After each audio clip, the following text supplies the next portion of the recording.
Hello guys, this is Ayush, and in today's video we will see this daily temperature problem. So let's go to the problem statement, and we have given a list of daily temperature T and written a list such that for each day in the input tells you how many days you would have to wait until a warmer temperature. If there is no future day for which this is possible, then put 0 instead. Okay. तो ये कह रहा है कि हमें ये temperature given है आगे के एन डेज के लिए।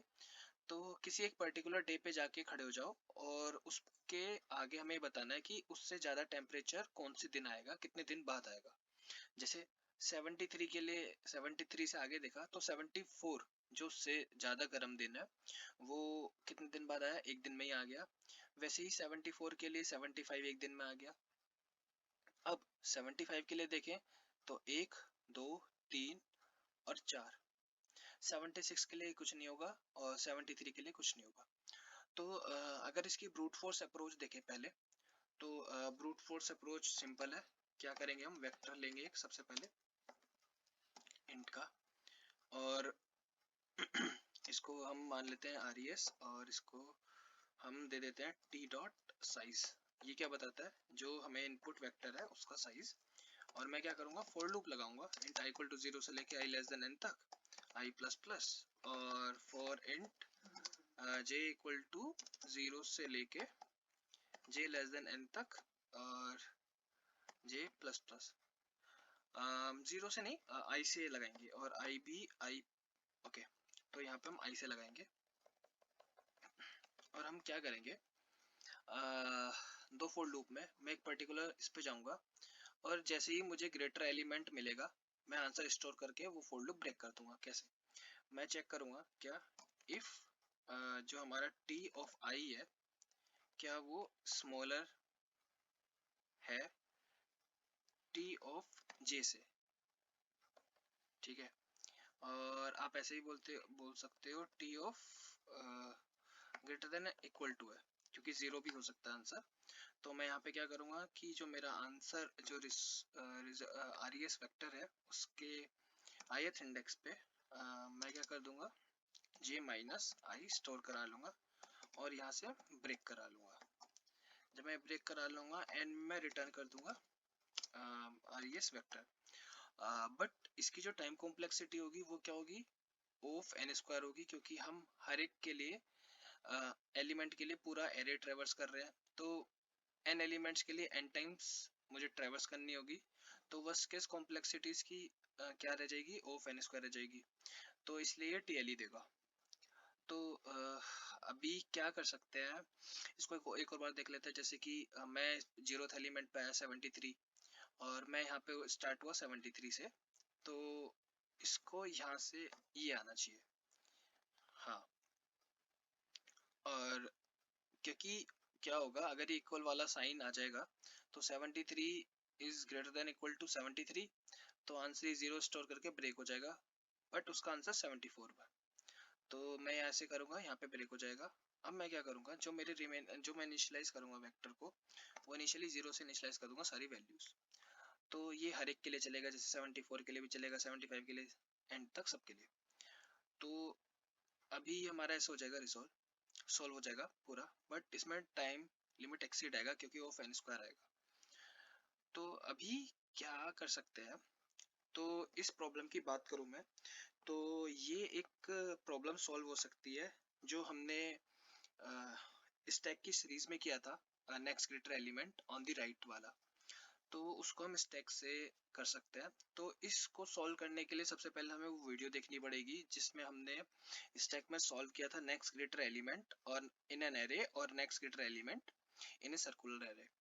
तो अगर हम उसके हिसाब से चले तो उसका सॉल्यूशन निकालते हैं। अब क्या करने वाले हम, सबसे पहले सेम क्या करेंगे, साइज निकालेंगे किसका, इस वेक्टर का जो टेम्परेचर वेक्टर गिवन है।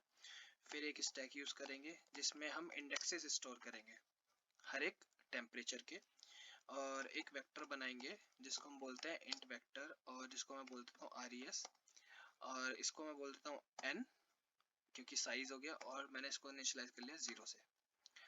तो अभी मैं क्या करने वाला हूँ, फोर लूप लगाऊंगा इंट आई इक्वल टू 0 से लेके आई लेस देन n तक और आई प्लस प्लस करूंगा। सबसे पहले मैं वही सेम जो हम करते थे नेक्स्ट गेटर एलिमेंट में, सबसे पहले चेक करो कि स्टैक एम्प्टी तो नहीं है, एंड जो मैं क्या करने वाला हूँ, जो मेरे को टेम्परेचर गिवन है उसका मैं देखूंगा जो ith है, इंडेक्स है, वो greater than t of s dot top तो नहीं है। तो मैं अगर ऐसे करूंगा और उसके बाद मैं क्या करूंगा, इसका आंसर कैसे आएगा कि जो मैं res पे ith इंडेक्स पे मैं क्या करूंगा, i minus s dot top कर दूंगा।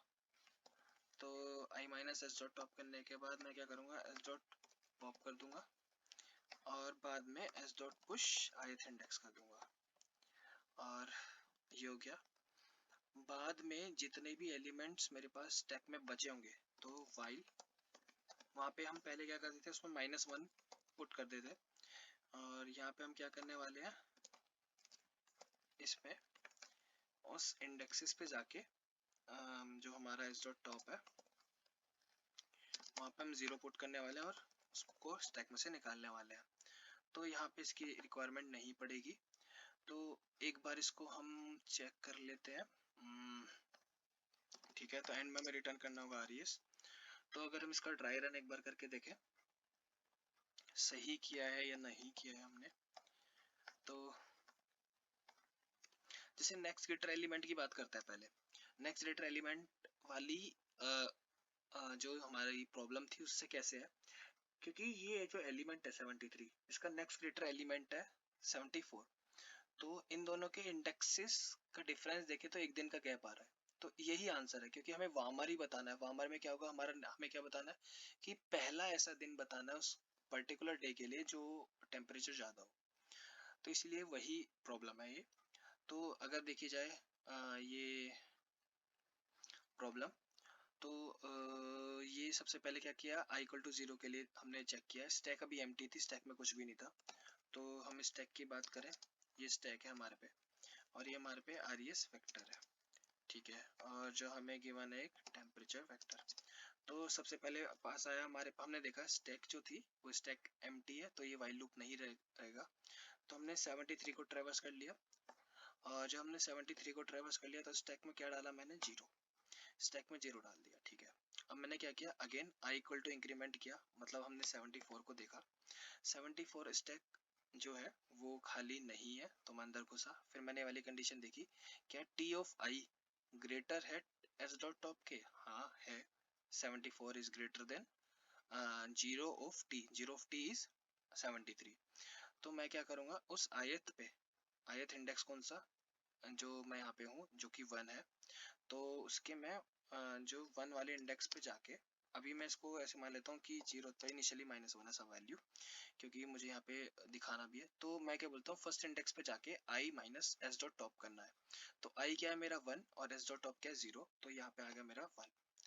अभी फिर इंक्रीमेंट करना है। अभी क्या इंक्रीमेंट कैसे करना है, सबसे पहले स्टैक में से पॉप कर देना 0 और अगेन पुश कर देना 1। 74 के बाद आया 75, again 75 is greater then s dot top. ठीक है, तो मैं यहाँ पे क्या रख देना है, फिर 1 कर देना है, स्टैक में से पुश करके यहाँ पे 2 डाल देना है, 75 भी हो गया। 71 करें, 71 में देखा हमने स्टैक जो है खाली नहीं है, मतलब खाली नहीं है, सही बात है, बट जो 71 है वो स्मॉलर है s डॉट टॉप के, क्योंकि s डॉट टॉप का इंडेक्स क्या है 2 और 2 कॉरेस्पॉन्ड करता है 75 के लिए, means s dot top greater है। तो अगेन स्टैक में क्या पुश हो जाएगा, ये हमारा पुश हो जाएगा 3 71 के कॉरेस्पॉन्डिंग। सेम 69 के लिए भी होगा, 69 के लिए पुश हो जाएगा 4। फिर अब क्या आया, हमारे पे आया 72। जब हमारे पे 72 आया, 72 के लिए हमने देखा कि ये i जो है 72 है और s डॉट टॉप क्या है 4, फोर्थ एलिमेंट किसके कोरस्पॉन्ड है 69 के लिए, तो वो ग्रेटर है। तो मैं क्या करूंगा, 5 माइनस 4 विच इज 1, तो उस इंडेक्स पे जाके 1 रख दूंगा। तो अगर देखा जाए 69 के लिए आंसर आ रहा है हमारे पे 1 2 3 4 5 1। ठीक है, अब मैं क्या करूंगा, इसको यहाँ से पॉप कर दूंगा और यहाँ पे डाल दूंगा मैं 5, क्योंकि पॉप यहाँ पे करेगा 5। अब ऐसा नहीं करना है क्योंकि हमें वाइल लूप लगाना है, वाइल लूप कब तक लगाना है, जब तक टी ऑफ आई जो है वो ग्रेटर हो जाए एस डॉट टॉप के। अब थर्ड इंडेक्स पे जाएंगे, थर्ड इंडेक्स है हमारे पास 71, तो 71 जो है वो थर्ड इंडेक्स पे है और वो 72 से ग्रेटर है। तो उस इंडेक्स पे जाके हमें क्या करना है, 72 का इंडेक्स है 5 और जो एस डॉट टॉप है वो है 3। 5 माइनस 3 कितना हो गया, 2, और 2 हमने यहाँ पे आउटपुट एरे में रख दिया। अभी यहाँ से ये भी गया। अब आया हमारे पास एस डॉट ऑफ 2, 2 क्या है हमारे पे 75 और करंट एलिमेंट हमारे पे 72, ठीक है। बट 70 अब क्या है, हमारे पे करंट एलिमेंट डालना पड़ेगा क्योंकि वो छोटा है, तो हम यहाँ पे डाल देंगे, क्या डालेंगे 5, क्योंकि फिफ्थ इंडेक्स इसका। फिर आए हम 76 पे। जब हम 76 पे आए तो 76 और 72 को कंपेयर करेंगे, 76 और जो करंट एलिमेंट है और इसको फिफ्थ इंडेक्स पे, तो ये एक ही का डिफरेंस है, तो 72 के लिए भी आंसर आ जाएगा 1, तो 72 के लिए आंसर आ गया हमारे पे 1। 76 का क्या होगा, अब कंपेयर होगा 2 से, 2 इंडेक्स पे जो रखा है, 2 इंडेक्स पे रखा है 75 और 76 का इंडेक्स है 6 और 6 माइनस 2 इज 4, तो यहाँ पे आ जाएगा 4 और ये स्टैक हो जाएगी खाली। स्टैक जब खाली हो जाएगी तो ये वाइल लूप से बाहर आ जाएगा और यहाँ पे पुश कर देंगे हम 6। फिर हमारे पे क्या बचा, सिक्स एलिमेंट के बाद हम आगे आए, हमने डाला 73। 73 जो है हमारा स्मॉलर है, बड़ा नहीं है, तो हमें अगेन पुश कर देना है और ये फोर लूप हो गया हमारे पे खत्म। स्टैक में क्या बचा हमारे पे, ये 6 एंड 7, और जब तक ये खाली नहीं हो जाती हर एलिमेंट के लिए हमने रख देना है 0। तो ये हो गया हमारे इसका ड्राई रन। एक बार इसको रन करके देख लेते हैं। ओके, इसने दिया हमें रॉन्ग आंसर। अच्छा, तो रॉन्ग आंसर क्यों दिया इसने हमें, आउटपुट इज 1100, ओके 200, तो गलत क्या दे रहा है, क्यों दे रहा है, सही तो चले थे हम। Okay sorry. सो यहाँ पे हमें क्या करना है, स्टैक के टॉप में डालना, ith इंडेक्स पे नहीं डालना। So let's run the code. Okay, so solution accept हो गया है अभी इस टेस्ट केस के लिए, सबमिट करके देखते हैं। ओके, सो एक्सेप्टेड। तो ये हमारी स्टैंडर्ड प्रॉब्लम जो है डेली टेम्परेचर की है, बहुत फेमस प्रॉब्लम है जो जनरली इंटरव्यूज में पूछी जाती है। तो वो एक्सपेक्ट करते हैं कि स्टैक से ही हो। तो अगर आपने अभी तक जो मेरी प्रीवियस स्टैक वाली सीरीज है नहीं देखी है, तो उसे एक बार देख लेना, स्टैक क्या होती है। फिर मैंने उसमें नेक्स्ट गेटर एलिमेंट भी बताया, स्टैक को इम्प्लीमेंट कैसे करते हैं वो मैंने रिवर्स ऑफ स्ट्रिंग प्रॉब्लम से समझाया। So thank you guys for watching this video. If you like this video, please hit the like button and subscribe my channel for more notifications and videos.